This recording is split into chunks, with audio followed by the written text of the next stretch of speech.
Internet एक ऐसी दुनिया जो आपको हर सवाल का जवाब देती है, जो आपको दूर दूर तक के लोगों से जोड़ती है। एक दुनिया जहां आवाज आजादी से बुलंद होती है और सोच की जंजीरें नहीं होती। क्या होगा जब ये आजादी आपके हाथों से छीन ली जाए?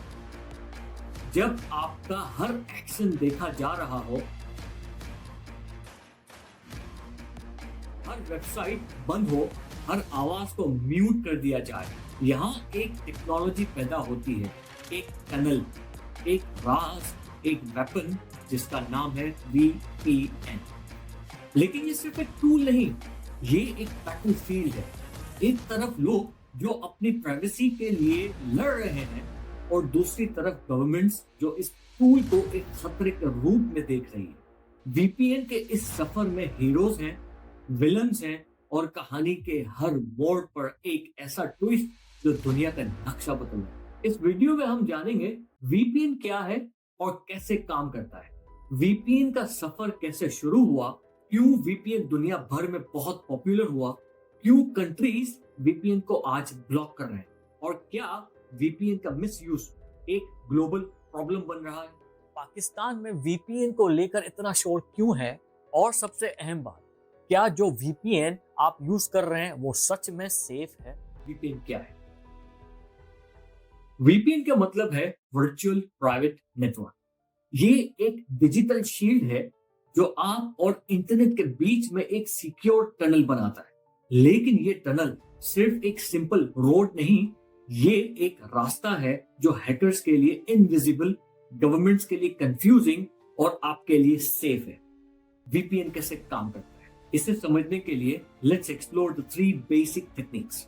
1. एन्क्रिप्शन, मतलब डेटा को ताला लगा।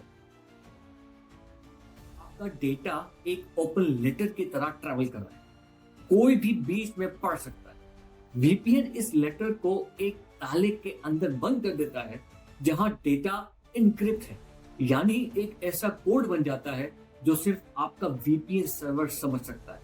हैकर्स, स्पाइस यानी जासूस या इवन गवर्नमेंट्स के लिए अनरीडेबल होता है।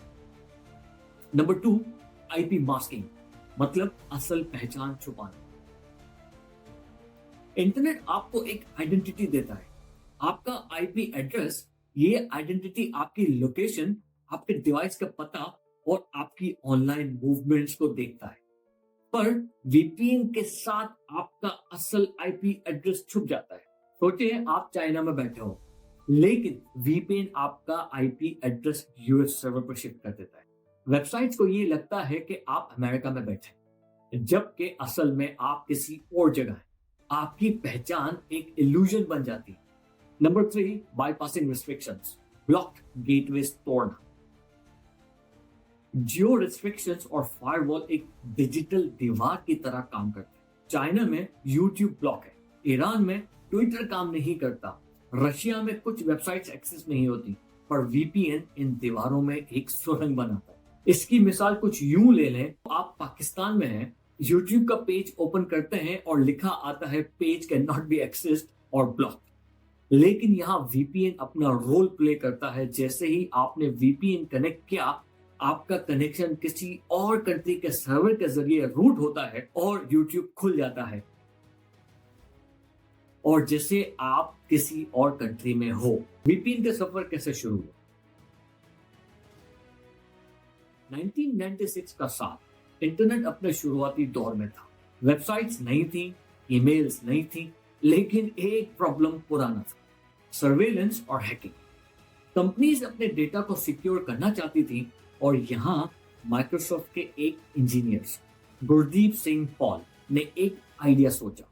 क्या होगा अगर हम एक टनल बनाएं जहां डेटा एन्क्रिप्ट हो जाए? क्या होगा अगर दुनिया को देखने वाले हैकर्स के लिए ये टनल इनविजिबल हो जाए? और यहाँ पैदा होता है PPTP प्रोटोकॉल, दुनिया का पहला VPN। पहले VPN का यूज सिर्फ बिजनेस के लिए होता था, जो अपने एम्प्लॉइज को रिमोट वर्क्स के दौरान सेफ एक्सेस देता था। सन 2000 में VPN को इंप्रूव करने के लिए नए प्रोटोकॉल्स आए, जैसे L2TP, OpenVPN, IKEv2, 2010 के बाद जब इंटरनेट का इस्तेमाल हर जगह होने लगा और सेंसरशिप बढ़ने लगी, लोग वीपीएन को प्राइवेसी और फ्रीडम के लिए यूज करने लगे। वीपीएन इतना पॉपुलर और कॉमन क्यों हुआ?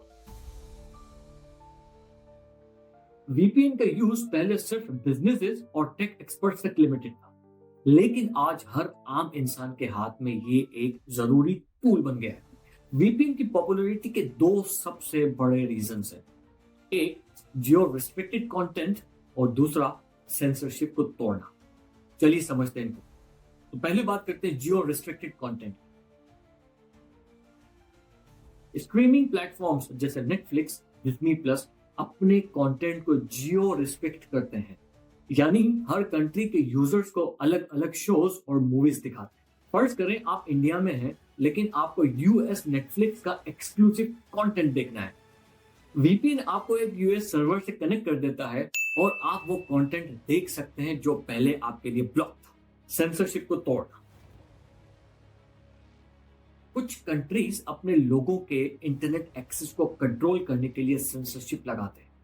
वेबसाइट्स ब्लॉक होती हैं, सोशल मीडिया प्लेटफॉर्म्स बंद होते हैं और फ्री स्पीच को दबाया जाता है।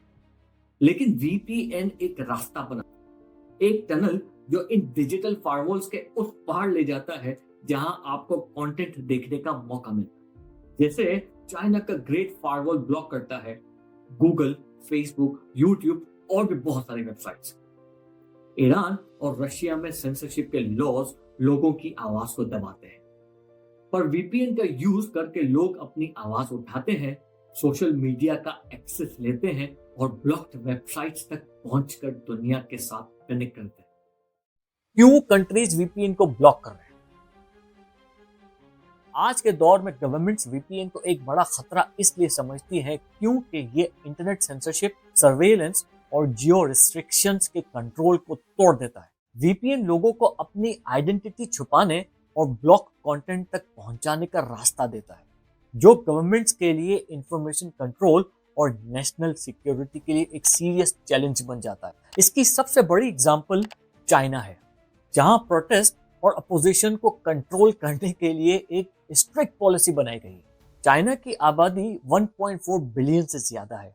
क्या वहां क्राइम्स, इश्यूज या प्रोटेस्ट नहीं होते होंगे? वेल, होते तो हैं, लेकिन हर किसी को नजर नहीं आते, क्योंकि इस मामले में चाइना की पॉलिसी काफी क्लियर है। ये हमारा मसला है और सिर्फ हम तक रहना चाहिए। इसी वजह से चाइना ने ग्रेट फायरवॉल डिप्लॉय कर दी और दुनिया भर के सोशल मीडिया प्लेटफॉर्म्स जैसे यूट्यूब, फेसबुक, ट्विटर को ब्लॉक कर दिया और उनके लोकल ऑल्टरनेटिव्स डेवलप कर दी। अब चाइना में लोग यूट्यूब की जगह बिलीबिली, व्हाट्सएप की जगह वीचैट और ट्विटर की जगह वीबो का यूज करते हैं। ये कंट्रोल एक ऐसा मॉडल है जो गवर्नमेंट्स को वीपीएन जैसी टेक्नोलॉजी से दूर लेकर अपने सिटीजन्स को मॉनिटर और रिस्ट्रिक्ट करने का पूरा इख्तियार देता है। अब ईरान को भी डिस्कस कर लेते हैं। ईरान भी एक सेंसरशिप और कंट्रोल की एक क्लियर एग्जाम्पल है। वहां गवर्नमेंट्स पॉलिटिक्स, अपोजिशन और सोशल फ्रीडम को कंट्रोल करने के लिए वीपीएन्स के अगेंस्ट स्ट्रिक्ट एक्शन लेती है। सोशल मीडिया प्लेटफॉर्म्स जैसे इंस्टाग्राम और व्हाट्सएप को ब्लॉक कर दिया गया है और लोग वीपीएन का इस्तेमाल करके अपनी आवाज दुनिया तक पहुंचाते हैं। 2019 में ईरान ने नेशन वाइड इंटरनेट शटडाउन लगाकर प्रोटेस्ट को दबाया ताकि लोग सोशल मीडिया के जरिए प्रोटेस्ट वीडियोस और इंफॉर्मेशन शेयर ना कर सकें। एक और एग्जांपल, रशिया में भी सिचुएशन काफी ऐसी ही है। वहां पॉलिटिकल कॉन्फ्लिक्ट को खत्म करने के लिए वीपीएन्स को इल्लीगल डिक्लेयर किया गया। रशिया ने वीपीएन प्रोवाइडर्स को ऑर्डर दिया कि वो उन वेबसाइट्स को ब्लॉक करें जो गवर्नमेंट के लॉज के अगेंस्ट हैं। जो वीपीएन प्रोवाइडर्स कोऑपरेट नहीं करते उन्हें बैन कर दिया जाता है। और क्या वीपीएन का मिसयूज एक ग्लोबल प्रॉब्लम बन रहा है? करेक्ट, वीपीएन का मिसयूज एक ग्लोबल प्रॉब्लम बन रहा है। जहां एक तरफ वीपीएन लोगों को प्राइवेसी और फ्रीडम का टूल देता है, वहां दूसरी तरफ इसका इस्तेमाल इलीगल एक्टिविटीज के लिए भी हो रहा है। साइबर क्रिमिनल्स अपनी आइडेंटिटी छुपाने और ट्रैक फ्री रहने के लिए वीपीएन का इस्तेमाल करते हैं। डार्क वेब जैसे प्लेटफॉर्म्स तक एक्सेस करना, हैकिंग, रैंसमवेयर अटैक्स और इलीगल ट्रेड्स का सफर वीपीएन के जरिए आसान हो गया है।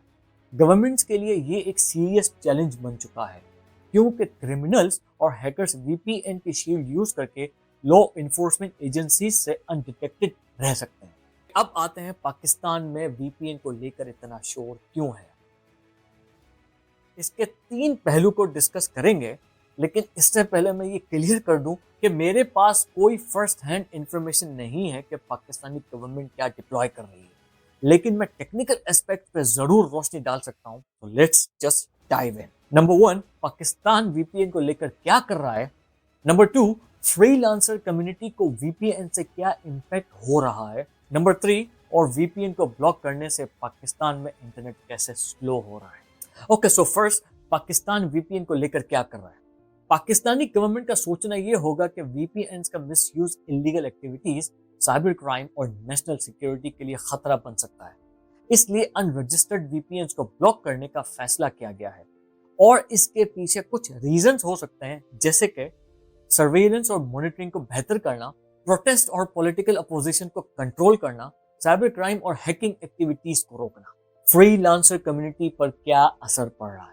पाकिस्तान में बहुत सारे फ्रीलांसर्स इंटरनेशनल क्लाइंट्स के लिए काम करते हैं और उनका काम वीपीएन के बिना मुश्किल हो जाता है। वीपीएन उन्हें जियो रिस्ट्रिक्टेड टूल्स और वेबसाइट का एक्सेस देता है जो पाकिस्तान में डायरेक्ट अवेलेबल नहीं होते, जैसे कि पेमेंट प्लेटफॉर्म्स, पेपॉल, स्ट्राइप और दूसरे पेमेंट गेटवेज जो पाकिस्तान में अवेलेबल ही नहीं है। उनका एक्सेस सिर्फ वीपीएन के जरिए ही पॉसिबल होता है। वर्क टूल्स, फ्रीलांसर्स को कुछ प्लेटफॉर्म्स और टूल्स तक एक्सेस हासिल करने के लिए वीपीएन का इस्तेमाल करना पड़ता है, क्योंकि ये सर्विस पाकिस्तान में जियो रिस्ट्रिक्शंस की वजह से अवेलेबल नहीं होती हैं। वीपीएन को ब्लॉक करने से पाकिस्तान में इंटरनेट कैसे स्लो हो रहा है। अब इसके भी कुछ टेक्निकल पॉइंट्स हैं। पहला, डीपीआई मतलब डीप पैकेट इंस्पेक्शन। डीपीआई एक टेक्नोलॉजी है जो इंटरनेट ट्रैफिक को स्कैन करती है और आइडेंटिफाई करती है कि वीपीएन ट्रैफिक कहां से आ रहा है और इसका कंटेंट क्या है। इस प्रोसेस के दौरान इंटरनेट ट्रैफिक को फिल्टर और एनालाइज करने में वक्त लगता है, जिसकी वजह से लेटेंसी बढ़ती है और इंटरनेट तो स्लो होगा ही। Second, international bandwidth restrictions. VPN का यूज रोकने के लिए गवर्नमेंट्स ट्रैफिक को रेगुलेट करते हैं या रिस्ट्रिक्ट करते हैं। अगर पाकिस्तान में इंटरनेशनल ट्रैफिक के फ्लो को फिल्टर किया जाए तो इसका असर ओवरऑल इंटरनेट स्पीड पर भी होता है। थर्ड, सर्वेलेंस टूल्स और मॉनिटरिंग। वीपीएन का यूज मॉनिटर करने के लिए नेटवर्क मॉनिटरिंग टूल्स और फायरवॉल लगाए जाते हैं ताकि यूजर एक्टिविटी पर नजर रखी जाए। ये टूल्स इंटरनेट ट्रैफिक को कंटिन्यूअसली स्कैन करते हैं, जो नेटवर्क को स्लो तो करता ही है। क्या जो वीपीएन आप यूज कर रहे हैं वो सच में सेफ है? वीपीएन का असल पर्पस आपको प्राइवेसी देना, लेकिन कुछ वीपीएन आपको धोखा भी दे सकते हैं। जैसे आपका डेटा जो इनके सर्वर से गुजर रहा है वो बेचते हैं एडवर्टाइजिंग कंपनीज को, जिससे आपको अचानक से बहुत सारी ईमेल्स या मैसेज आना शुरू हो सकते हैं, या आपकी एक्टिविटी को मॉनिटर करना या आपकी आईपी को लीक करना। सो फ्री का वीपीएन अगर फ्री में है तो क्यों है और उसका क्या फायदा? सो बेस्ट है वीपीएन यूज करने से पहले वीपीएन प्रोवाइडर्स की पॉलिसीज एक दफा जरूर चेक कर लें। जैसे नो लॉक्स पॉलिसी, आपकी लॉक को रिकॉर्ड तो नहीं करते। इंक्रिप्शन का लेवल, रिकमेंडेड इंक्रिप्शन का लेवल AES 256 बिट्स का होना चाहिए। वीपीएन कंपनी किस कंट्री से है उससे ये अंदाजा लगाया जा सकता है कि आपका डेटा कहीं शेयर तो नहीं हो रहा। जैसे सेफ वीपीएन्स वो हैं जो प्राइवेसी फ्रेंडली कंट्रीज में बेस्ड हैं, जैसे स्विट्जरलैंड हो गया, पनामा हो गया। Okay, last, IP leak protection. एक सेफ वीपीएन आपके आईपी एड्रेस को लीक होने से बचाता है। आई होप आपको वीपीएन समझ आ गया होगा कि वीपीएन किस तरीके से काम करता है और इसके क्या पर्पस हैं और उसके क्या नुकसान हैं। इसी के साथ हम मिलते हैं नेक्स्ट वीडियो में।